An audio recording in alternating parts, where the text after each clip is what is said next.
जैसलमेर के अंदर एक मस्जिद बनी हुई है जो सिर्फ 5 किलोमीटर की दूरी पर है। कम से कम 5-7 करोड़ की वहाँ पर मस्जिद बनी है। उसके लिए 100 किलोमीटर कांग्रेस की सरकार के समय में सड़क बना दी गई स्पेशल। तो आप सोचिए कि वहाँ पर कौन सी गतिविधियाँ होती है बॉर्डर के ऊपर। ऐसा है कि अतिक्रमण जो करेगा वही तो टारगेट में आएगा ना, जो अतिक्रमण नहीं करेगा उसका टारगेट कैसे होगा। उसके लिए रोने की जरूरत नहीं है, रोने वाले हैं तो वो रोते रहेंगे, लेकिन हमारा जो कानून का काम है कानून अपना काम करेगा।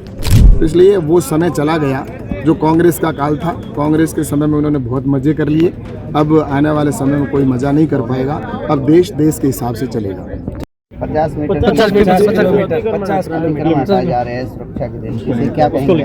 देखिए, जो भी अतिक्रमण है उसको हटाना सरकार का काम है, पर सरकार अपना काम कर रही है।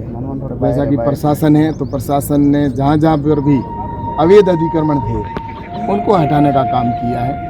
और निश्चित रूप से आने वाले समय के अंदर भी कोई भी अगर अतिक्रमी यहाँ पर इस प्रकार से गतिविधियाँ करेगा या उसको अतिक्रमण करने की कोशिश करेगा तो प्रशासन अपना काम करता है। आज बॉर्डर जो हमारा क्षेत्र है और उस बॉर्डर के क्षेत्र के 50 किलोमीटर के आसपास अगर ऐसी कोई गतिविधि भी होती है तो मुझे लगता है कि ये चिंताजनक विषय है। जैसलमेर के अंदर एक मस्जिद बनी हुई है जो सिर्फ 5 किलोमीटर की दूरी पर है और उस पंचायत के अंदर टोटल आबादी भी लगभग 60-70 या 100 से अधिक नहीं है, लेकिन उसके बावजूद भी वहाँ पर करोड़ों की, कम से कम 5-7 करोड़ की वहाँ पर मस्जिद बनी है। उसके लिए 100 किलोमीटर कांग्रेस की सरकार के समय में सड़क बना दी गई स्पेशल।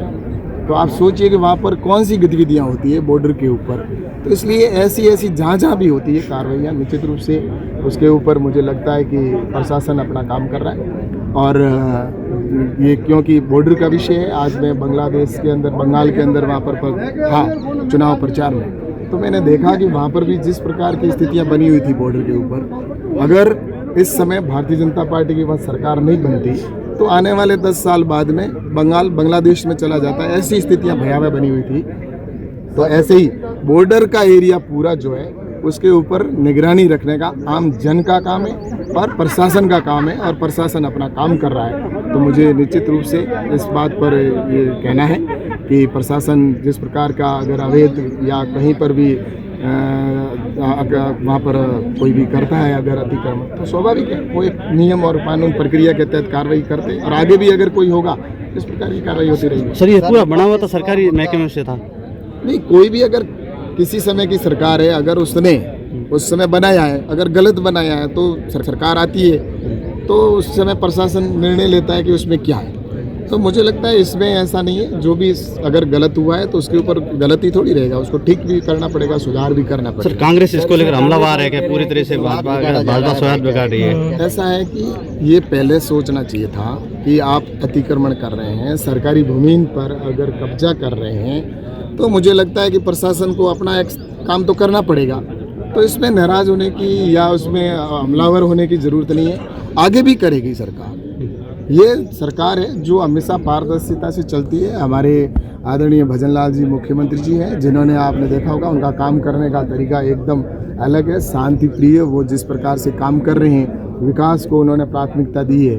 और मैं तो सोचता हूँ कि भजनलाल जी की सरकार ने पिछले 2.5 साल के अंदर जिस प्रकार का काम किया है, उसी काम को आज जनता अप्रिशिएट कर रही है। और उसी कड़ी के अंदर ये बॉर्डर को भी निश्चित रूप से, क्योंकि बॉर्डर हमारा पाकिस्तान जो एकदम बगल का देश है, जहाँ पर किस प्रकार की गतिविधियाँ होती है हम सब जानते हैं। जिस प्रकार से पाकिस्तान हमारा दुश्मन देश है, वहाँ की एक्टिविटी अगर कोई होती है और उसके लिए यहाँ पर अगर कोई ऐसा व्यक्ति हो जो उनका सह देने का काम करेगा, तो मुझे लगता है कि यहाँ की न तो सरकार बख्शने वाली है, ना यहाँ का मानस है, जनमानस है, वो छोड़ने वाला है। तो इसलिए वो समय चला गया जो कांग्रेस का काल था। कांग्रेस के समय में उन्होंने बहुत मज़े कर लिए, अब आने वाले समय में कोई मज़ा नहीं कर पाएगा।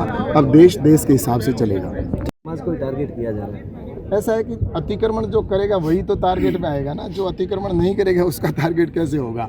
इसलिए जिन्होंने अतिक्रमण किया है उन्हीं को टारगेट किया है। और आगे भी मैं तो कहता हूँ कि अगर अतिक्रमण करेंगे या कोई ज़मीनों पर किसी का कब्जा करेंगे, जिस प्रकार से मैंने एक देखा चौठन के अंदर, चौठन के शिव विधानसभा का मामला था पिछले कांग्रेस की सरकार के अंदर।